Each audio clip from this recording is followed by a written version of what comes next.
آپ صرف سوچتے ہی مالدار ہو جائیں گے، سوچتے ہی خوشحال ہو جائیں گے۔ اس دعا کے مفہوم اور اس دعا کی تہ تک جب پہنچیں گے نا، میں صفا مروہ کر رہا تھا، حج تھا، میرا پہلا حج تھا، 2-3 حج کیے ہیں میں نے، میں صفا مروہ کر رہا تھا تو ایک درویش میرے ساتھ تھے۔ میں نے ان سے پوچھا، ایک مقدس عمل ہے، حالت احرام میں ہے، حج میں ہے، اولاد کے لیے کیا کیا جائے؟ تو مجھ سے کہنے لگے جتنی کوشش اس سے 100 گنا دعا، بہت زیادہ کوشش کی جائے، ان کے اخلاق، ان کے مزاج، ان کے دن رات پہ نظر رکھی جائے کہ اس سے 100 گنا دعا کی جائے، اور اس سے 100 گنا دعا کہ اللہ بس میں نے اپنی محنت کر دی، میں بھی مخلوق، میری طرف دیکھ رہے نہیں دیکھ رہے، بارش ہو رہی ہے، خیال کرنا نور کی رحمت کی برکت کی، کہیں برتن اگر الٹا ہوا تو بارش کا قطرہ نہیں جائے گا، یا اللہ میں بھی مخلوق، میری اولاد بھی مخلوق، پھر اس پہ محنت کی وہ بھی مخلوق، تو خالق ہے، تو چاہے گا تو ان کے اخلاق، ان کا رزق، ان کی عزت، ان کی تونگری، ان کے لیے برکت اور رحمت کے فیصلے ہوں۔ جتنی محنت کریں اس سے کتنے گنا؟ 100 گنا دعا کریں، 100 گنا دعا کریں، جتنی محنت کریں اس سے 100 گنا دعا کریں۔ اور ایک دعا میں اکثر بتاتا ہوں اور اس کے بہت نتائج ہیں، رب جعلنی کے بعد ربنا حب لنا من ازواجنا وذریاتنا قرۃ اعین واجعلنا للمتقین اماما۔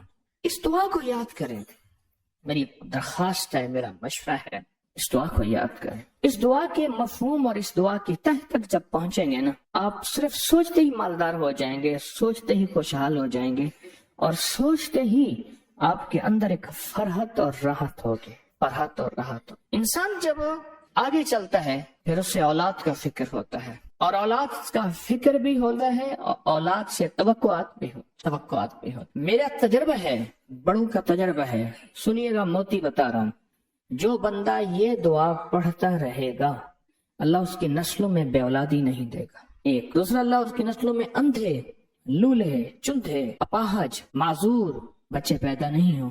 جو یہ دعا اور اس دعا کا اہتمام کر، اللہ پاک اس کو ہمیشہ صحت مند زندگی اور صحت مند اولاد عطا فرمائے گا، جو اس اولاد میں اس دعا کا اہتمام کرے گا، کیونکہ اس دعا میں ذریت ہے، اور ذریت سے مراد نسل نسل نسل نسل نسل نسل نسل نسل، یاد رکھیے گا۔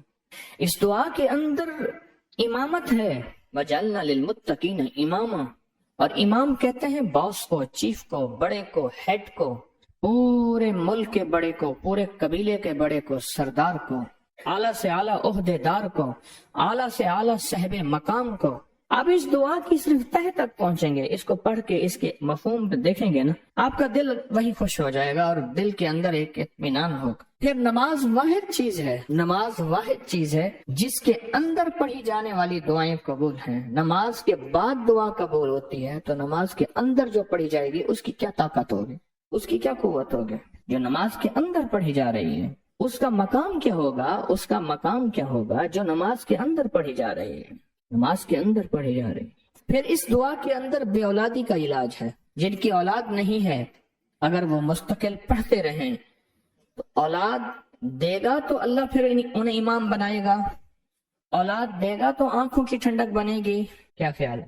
اولاد ہوگی تو ذریت یعنی نسلیں آگے بڑھیں گی۔